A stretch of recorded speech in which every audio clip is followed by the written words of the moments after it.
ये बताइएगा जो रिसेंटली वफाकी गवर्नमेंट कह रही है कि हम जो है फूड सिक्योरिटी, क्लाइमेट चेंज उनको नज़र में रखते हुए ये ग्रीन पाकिस्तान के नाम पे जो मंसूबा ला रहे हैं, हाँ, ये झूठ है। के फेवर में है नहीं, और लोग जो है इसको बिल्कुल। बेबुनियाद बहस बना रहे हैं। ये अयूब खान ने भी ऐसे कहा था कि हम ग्रीन इनिशिएटिव कर रहे हैं हमारे अपने अवाम के लिए। अभी ये लफ्ज़ ग्रीन इस्तेमाल कर रहे हैं इनके फ़ायदा के लिए। असल में ग्रीन का जब हम ग्रीन का लफ्ज़ इस्तेमाल करते हैं, हम समझते हैं जंगलात, जंगली हयात और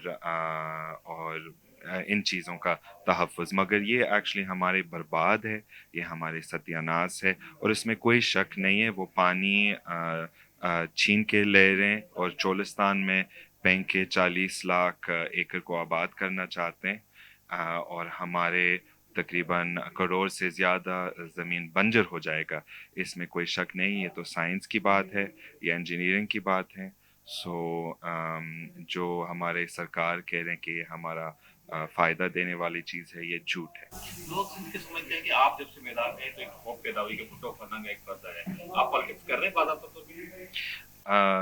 पॉलिटिक्स तो मैं कर रहा हूँ, यानी कि मैं लोगों से मिल रहा हूँ और लोगों के हक के लिए जद्दोजहद कर रहा हूँ, इसमें कोई शक नहीं है। अगर आप इलेक्शन वाले पॉलिटिक्स के बारे में बात कर रहे हैं तो अभी तक मैंने फैसला नहीं किया है। Thank you.